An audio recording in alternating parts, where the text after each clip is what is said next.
जय गुरु जी। शुक्राना गुरु जी। सारी संगत को जय गुरु जी। ओम नमः शिवाय। शिव जी सदा सहाय। ओम नमः शिवाय। गुरु जी सदा सहाय। शिव पुराण श्री रुद्र संहिता पंचम खंड का 47वां अध्याय। शिव द्वारा शुक्राचार्य को निगलना। व्यास जी बोले, हे ब्रह्मापुत्र सनत कुमार जी, शिव गणों द्वारा जब शिवजी को यह ज्ञात हुआ कि दैत्य गुरु शुक्राचार्य दैत्यों को पुनः जीवित कर रहे हैं और शिवगण उन्हें बंदी बना लाए हैं, तब क्रोधित होकर शिवजी ने शुक्राचार्य को निगल लिया था।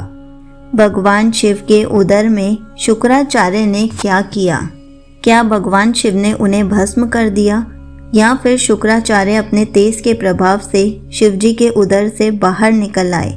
कृपा कर मुझे ये बातें बताइए। व्यास जी के इन प्रश्नों को सुनकर सनत कुमार जी बोले, हे व्यास जी, भगवान शिव तो इस त्रिलोक के नाथ हैं। वे साक्षात ईश्वर हैं। उनकी आज्ञा के बिना इस संसार में कुछ भी नहीं होता। उनके कारण ही यह संसार चलता है। भगवान शिव के कारण ही देवताओं की हर युद्ध में जीत होती है। अंधक कोई साधारण दैत्य नहीं था। उसे यह बात ज्ञात थी कि वह त्रिलोकीनाथ भगवान शिव को नहीं जीत सकता।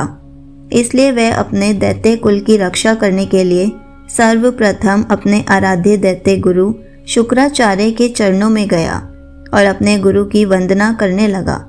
तब उन्होंने प्रसन्न होकर उसे आशीर्वाद दिया। दैत्यराज अंधक ने गुरु शुक्राचार्य से मृत संजीवनी विद्या द्वारा मरे हुए असुरों को जीवित करने की प्रार्थना की।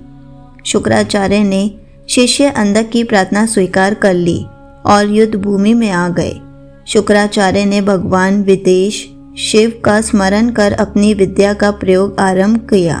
उस विद्या का प्रयोग करते ही युद्ध में मृत पड़े दैत्य अपने अस्त्र शस्त्र लेकर इस प्रकार उठ खड़े हुए मानो इतनी देर से सोए पड़े हों।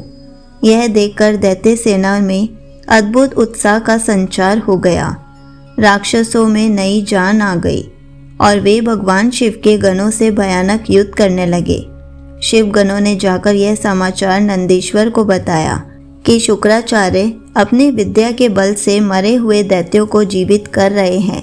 यह जानकर नंदी सिंह की भांति दैत्य सेना पर टूट पड़े और उस स्थान पर जा पहुंचे जहां शुक्राचार्य बैठे थे। अनेकों दैत्य अपने गुरु की रक्षा करने के लिए चारों ओर खड़े थे। नंदी ने शुक्राचार्य को इस प्रकार पकड़ लिया जैसे शेर हाथी के बच्चे को पकड़ लेता है। वे उन्हें उठाकर तेज गति से वहां से निकल पड़े। नंदीश्वर को इस प्रकार अपने गुरु को उठाकर ले जाते देखकर सभी दैत्य उन पर टूट पड़े, परंतु नंदी अपनी वीरता का परिचय देते हुए सबको पछाड़ते हुए आगे बढ़ते रहे। नंदी के मुख से भयानक अग्नि वर्षा हो रही थी, जिससे दैत्य उनकी ओर नहीं बढ़ पा रहे थे। इस प्रकार कुछ ही देर में नंदी शुक्राचार्य का अपहरण करके उन्हें भगवान शिव के सम्मुख ले आए। नंदी ने सारी बातें भगवान शिव को कह सुनाई।